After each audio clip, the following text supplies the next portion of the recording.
It was an early afternoon of June 21st when my cell phone rang. I was in the middle of checking out a lineup of customers at my minimum wage job at Colonel Dollar. I was trying to pick up the pace, ringing up items with increasing speed, when I glanced down at the screen. I was getting a call from Amy.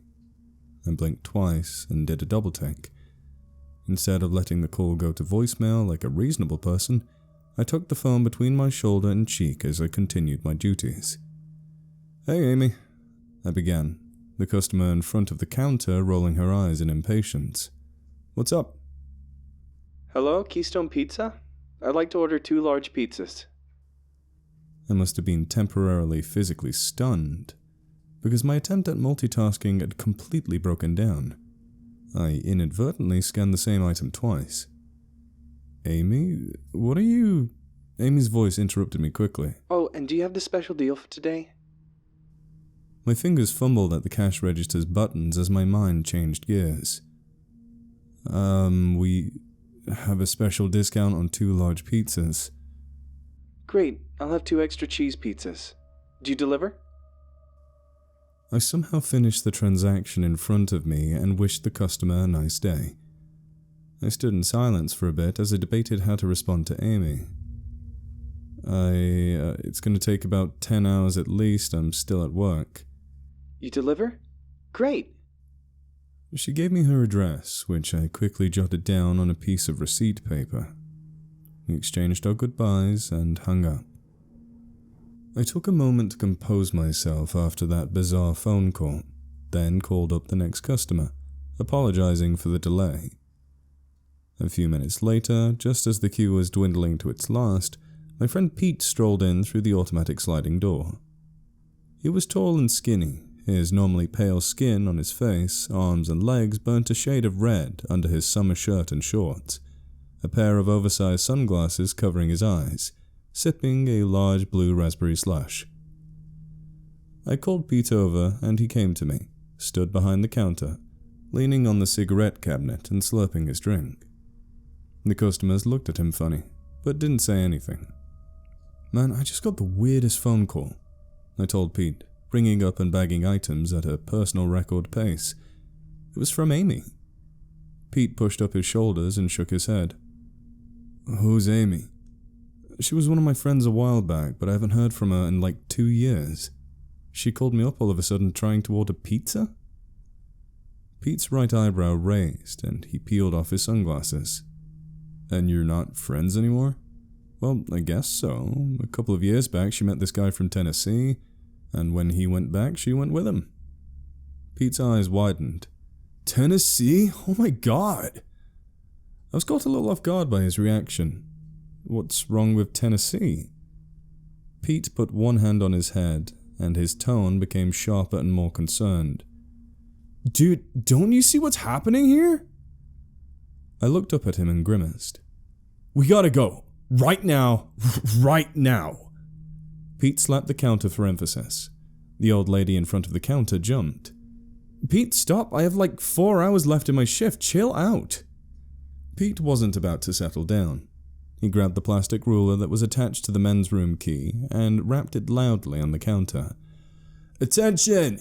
he shouted, loudly enough for everyone in the small store to hear. I punched him in the arm, but he didn't seem fazed. "Attention, please. An emergency has just come up and we have to close down the store." "For God's sake, Pete, you're gonna get me fired." Pete picked up the store telephone and hit the intercom button. His distorted voice blared from the speakers. "Attention customers, please evacuate the store. There's like a gas leak that's filling your lungs with poison." I bagged up the rest of the customer's order and wished her a nice day. My face undoubtedly bright red as my hysterical friend seemed to be trying to embarrass me to death. The evacuation was quick and mostly polite, with only a bit of grumbling from one old guy who ultimately made the decision to check out first before leaving. I closed and locked up the sliding glass door and sighed heavily. "Well," I said, throwing up my hands and staring at Pete. "Now that I'm fired, what are we going to do next?" Pete just looked at me incredulously. "Haven't you put 2 and 2 together by now?"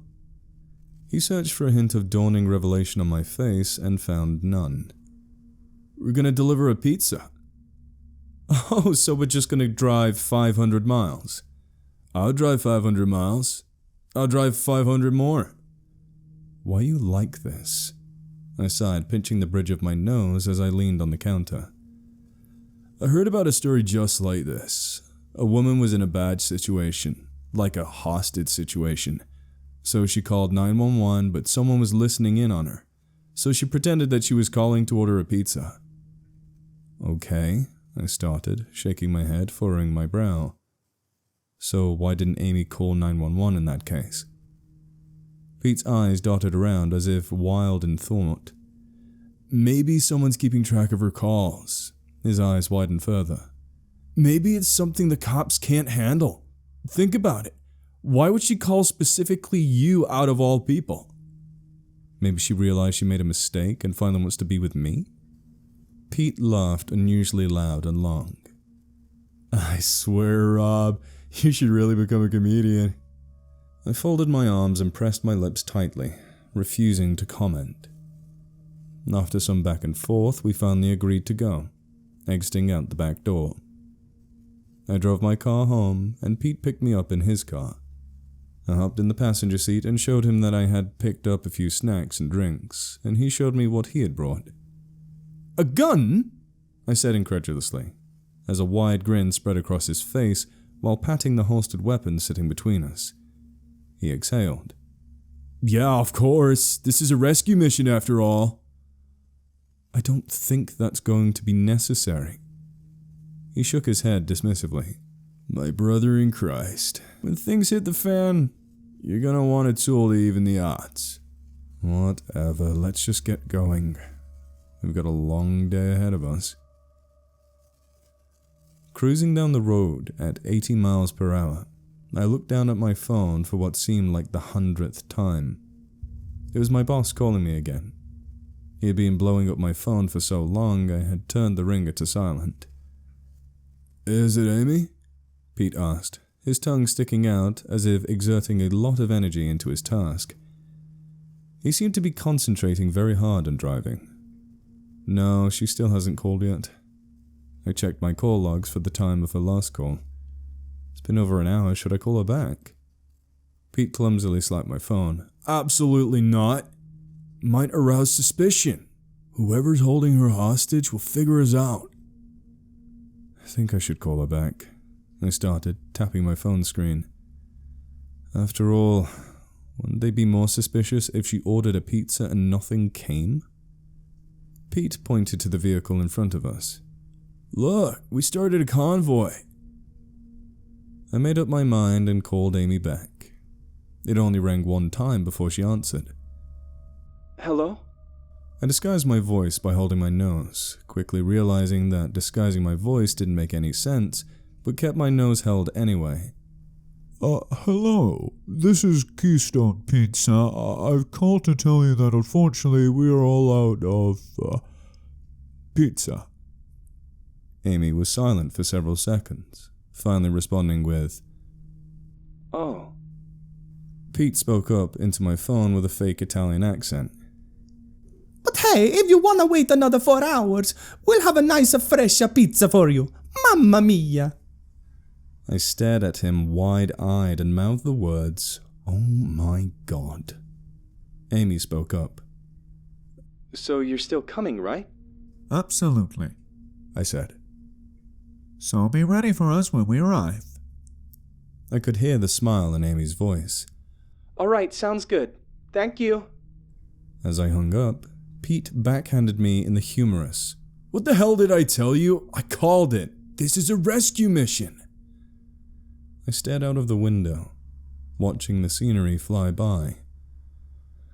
I hope she'll be okay by the time we get there. Our convoy will get us there. No stopping us now. Pete honked his horn, and some of the other cars on the road honked back at him. A couple of hours into our journey, I found myself staring at my phone with no new calls or messages and a full bladder. The sun was beginning to go down, flashing intermittently through the trees of the heavily wooded area we were driving through. Pete jumped when I suddenly announced, "P-brake!" He pressed his lips together and nodded. "I agree." Pete mashed on the gas, changing lanes and passing several cars. He swung in front of the lead car and hit a right turn signal, watching his rearview mirror intently to see if he was able to influence his makeshift convoy into making an exit at the rest stop. His eyes lit up as the car behind him also signaled. "That's how you do it, Rob. Time to make friends." I sighed heavily. The last thing we need right now is to talk to a bunch of strangers. What if one of them's a serial killer? Pete chuckled as he pulled onto the highway exit. "That's the kind of stuff that never happens in real life." While I was doing my business in the restroom stall, Pete was busy having a grand old time with the other people in his convoy. As a lifelong introvert, I just shook my head slowly and walked back to the car. Before long, Pete jumped into the driver's seat excitedly.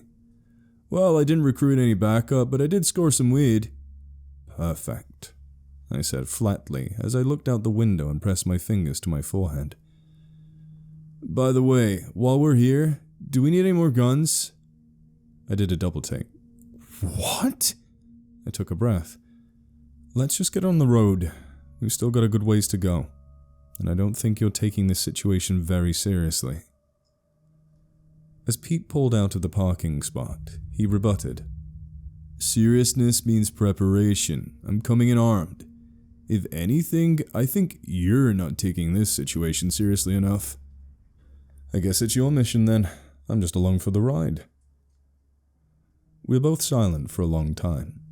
The only break in the silence was when I had to take the wheel for a moment whilst Pete took off his shirt. The sun was nearly set. All that was left were the red and orange clouds on the horizon. Pete finally spoke up after a few minutes, seemingly lost in thought. "But really, why would she call you?" I'd been pondering the same question for a while. "Yeah," I responded. Of all the people in the world she could have called, why did she call me? She didn't call the police, any of her other friends, her neighbors, anyone within 1,000 miles. She called me. "Do you have anything in common?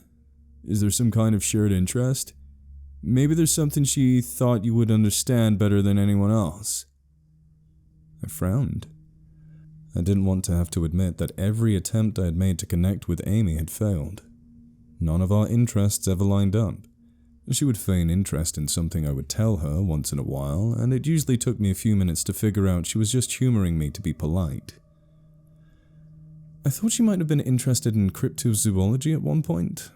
I got her to watch a bunch of videos about it, but in the end, she outright told me she was never into it. "Cryptozoology? Is that like Dogecoin?" Pete chuckled. I grimaced. "What?" I shook my head and continued. "No, it's the study of creatures that haven't been officially discovered yet, you know, like Bigfoot or Nessie." Pete punched me in the arm. "Nerd." I rubbed my arm muscle. Maybe this has something to do with it. If she thinks I know more about cryptids than anyone she knows, she would call me. "Quick!" Pete shouted suddenly, making me jump. "What kind of cryptocurrency monsters do they have in Tennessee?" I searched my memory for an answer. Soon, one occurred to me. The Tennessee gargoyle. It's a hideous winged creature that comes out at night and flies around looking for prey. It mostly takes farm animals, but it's been known to swoop down and abduct humans to bring them back to its nest. Then it sucks their blood. It takes several days to suck its victims dry. Pete stared at me incredulously. "Are you serious?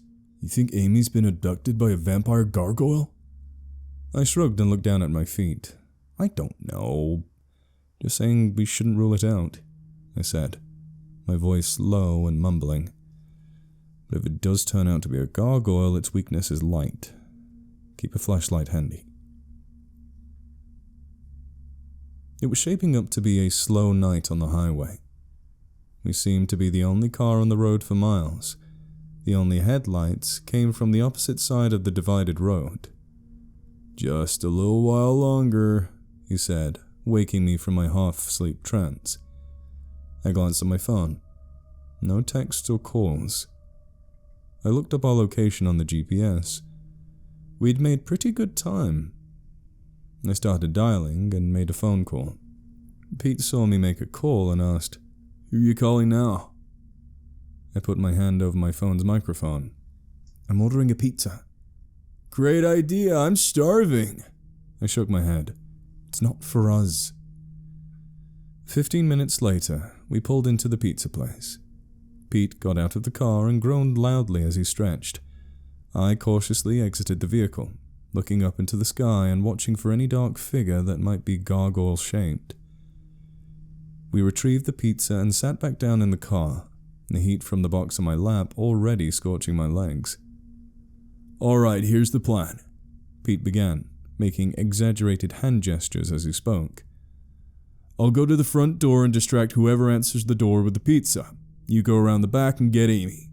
By the time anybody realizes anything happened, we'll be halfway out of town." "Okay," I started. "But what if it really is the gargoyle?" "Don't be silly now," said Pete. "If I need to, I'll hold the hostage taker at gunpoint whilst you do the rescuing." "Let's not use the gun, alright? The last thing we need is for you to get arrested." "I will make no promises." Before long, we had arrived at the small suburban town of Snyder, Tennessee. Pete pulled up into a parking space right in front of the house. It was a small, unassuming-looking cream-colored suburban home. There were no lights on, except for a flashing glow coming from the window. It looked like the television was on. "This is the address," I said with trepidation. "All right," Pete said as he unbuckled his seatbelt and grabbed the pizza box. "It's showtime. Ready?" I inhaled deeply and exhaled. I nodded. While Pete confidently marched up the path to the front porch, I darted off to the side of the building. Diving behind some bushes, I peered inside the window to see two bored-looking figures sitting on the couch, staring at the TV. One of them was Amy, and the other was a man I had never seen before, but I assumed it was her boyfriend, Henry. I heard the doorbell ring, and the two looked at each other. I watched their mouths move. I couldn't read their lips, but Henry looked visibly annoyed as he stood up and walked to the front door, motioning for Amy to stay seated. I clumsily jumped the backyard fence and made my way quickly to the rear of the house. I turned the knob on the back door only to find it locked. I quietly rapped on the door's window with a single knuckle, loudly enough for Amy to hear, but hopefully not loud enough for Henry to hear. Amy opened the door wide and gave me a relieved smile as she saw me. "Amy?" I whispered. "What's going on? I thought you were being held prisoner or something." "I'll explain when we get on the road," Amy started, motioning for me to come inside quickly. I stepped through the doorway confused. "This really wasn't part of the plan," I whispered. Suddenly I heard raised voices at the front door. It seemed Pete had gotten himself into another heated verbal dispute. The shouting was punctuated by a blood-curdling scream, definitely not Pete's voice, and seemingly too high-pitched to come from a grown man like Henry. It had a stringy quality to it, as if it was inhuman. I silently moved through the room, peering at the situation at the front door. Pete's eyes bulged even more than usual as he stared at Henry. There was a greasy cardboard box and random slices of pizza littering the floor, and Henry's head, face, and hands dripped with steaming hot sauce and cheese. I wondered what on earth had possessed Pete to throw the scalding hot pizza to Henry like that. Then I looked more closely at Henry's face. It looked off, like the skin didn't quite fit his skull. The skin around his chin and eyes looked like it was drooping, and his irises looked reflective in the low light. "Oh, Jesus!" Pete exclaimed, recoiling in horror as he drew his handgun. Henry's flesh began to rapidly slough off. Underneath was a black mass with short, spiny hairs. A pair of long, dripping fangs jutted out from his oral cavity, which jittered back and forth independently of each other. The skin on his back began to tear away. Long, black, hairy tendrils erupted from the lesions. First 2, then 4, then 6. It didn't take long to realize what they were. Spider legs. Pete didn't wait to see the creature's final form before he started popping off shots into it. The 9mm bullets didn't seem to affect it much at all, aside from making it angry. The creature roared at Pete as it lunged, its fleshy disguise still hanging limply from its coarse-haired thorax as it chased him out of the house. I grabbed Amy tightly by the wrist. "We need to get out of here, right now." She was seemingly stupefied into a silent shock as I dragged her outside and around the side of the house. All of a sudden, she dropped out of autopilot mode and looked at me with wide-eyed intensity. "No, wait, we have to go back." I squeezed her wrist more tightly and pulled her along. "Forget about your stuff, we need to really concentrate on getting out of here and finding Pete." She yanked her arm away. "No." She firmly planted her feet and turned around. "We have to go back in and get Henry." I threw my hands up and stammered in confusion. What do you mean? You saw the thing, right? I don't think Henry is all right." "No," Amy exclaimed, throwing open the back door. "That was not Henry." I clamped a firm hand down on her shoulder. The distress was clear on her face as she whirled around to stare at me. "There's no time for that now," I explained in as firm a tone as I could muster. "We need to get out of here and help Pete before we do anything." My face was stern, even as my breaths wavered. I had to look away from Amy as her face contorted into a grimace and her eyes began welling up. I took a deep breath and sighed. "All right, let's go in and out, less than a minute." Amy was already off like a shot before I had finished my sentence. I rushed after her, following her through the rooms of the small house. When she reached the hallway, she stopped short and looked toward the ceiling. She leapt straight up and tried to grab the handle of a trap door that presumably led to the attic. Her flailing arm fell just short of the handle.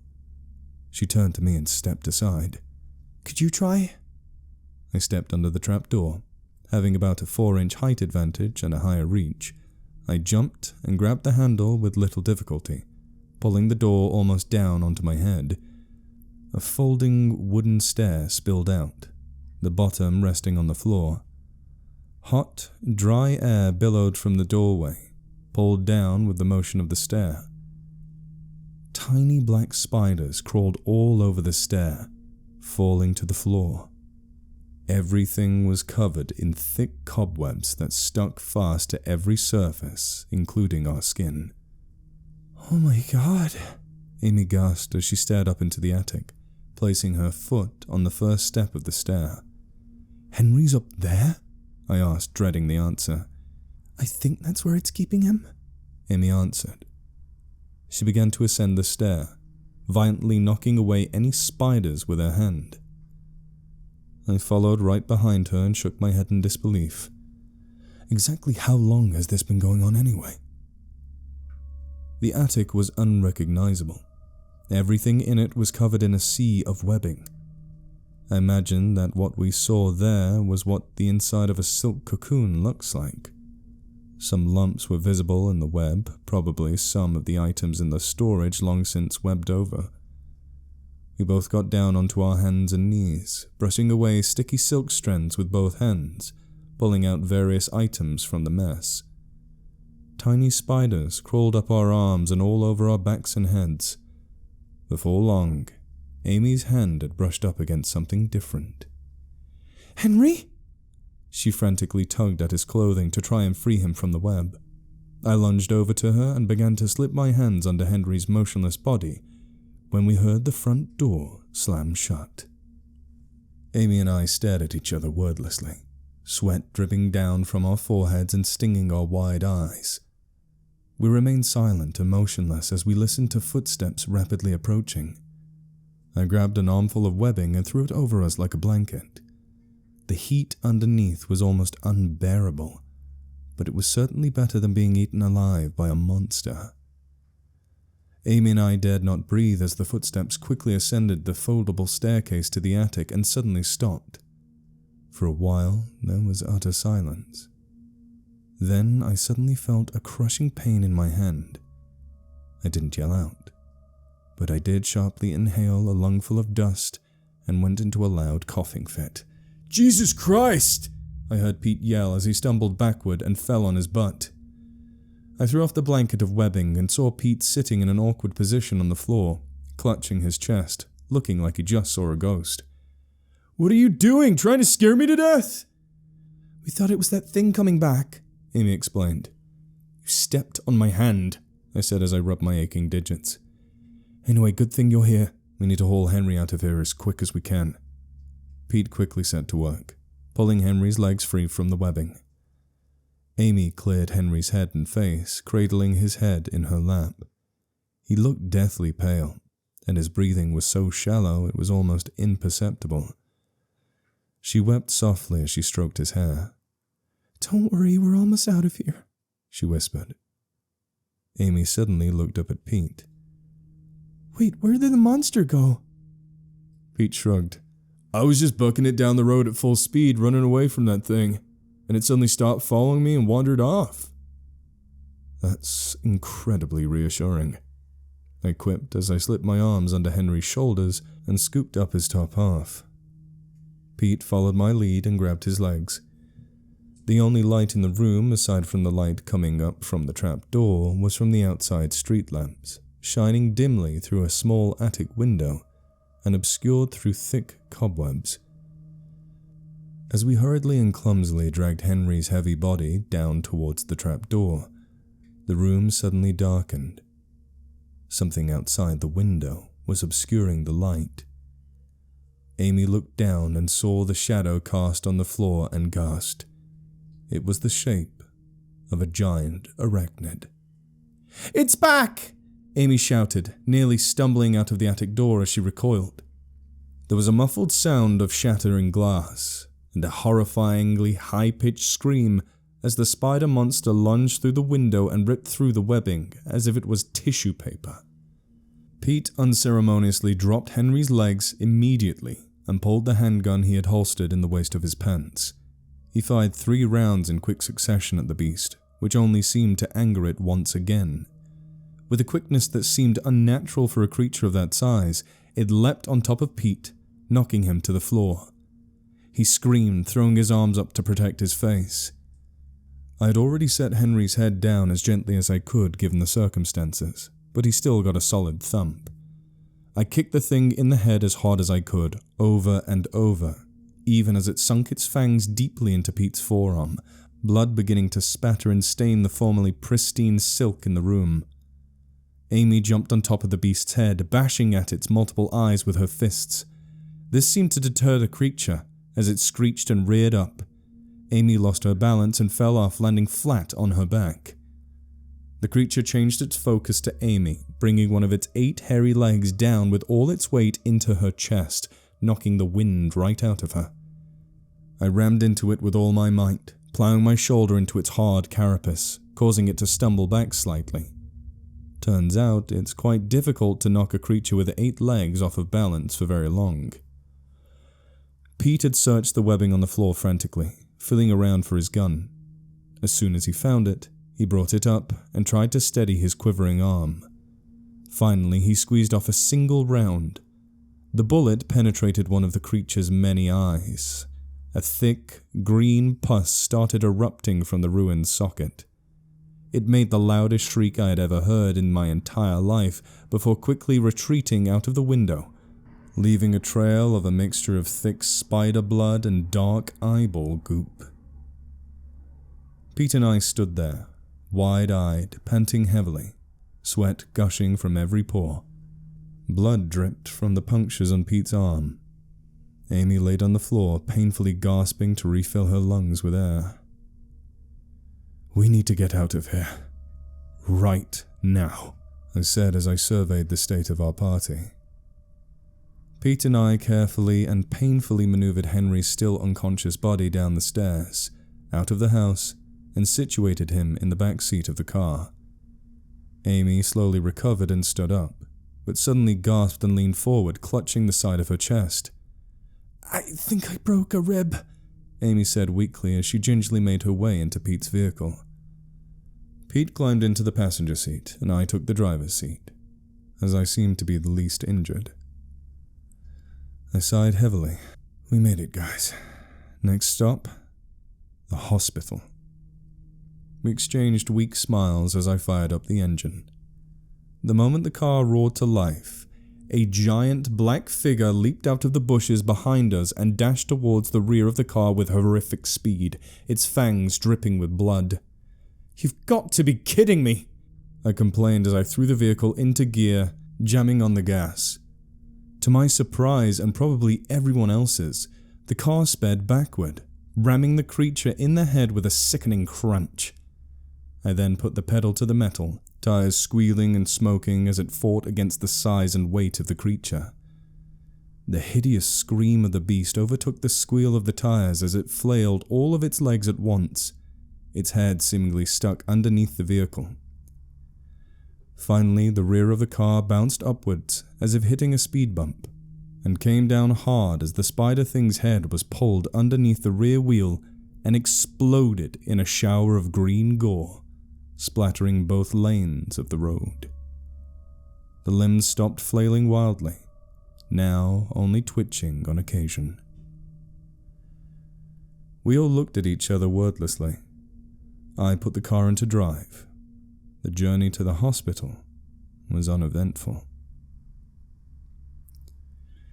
Pete was treated for his wounds and spider venom. Amy was treated for 2 broken ribs. Henry received a spider venom antidote and fully recovered within a couple of weeks. We soon became moderately famous in the area of Snyder, Tennessee for discovering a brand new species of arachnid. Although it technically wasn't a cryptid, since we had scientific proof of its existence through its corpse and an attic full of offspring, I liked to treat it as one. We were interviewed by a small local news station and asked what we would like to name the creature. I grinned, because I'd been waiting for this moment. I had thought long and hard about a name for it. "Well," I told the interviewer, unable to hide my smile, "since the creature is a spider and we found it in the town of Snyder, it was easy to come up with a name."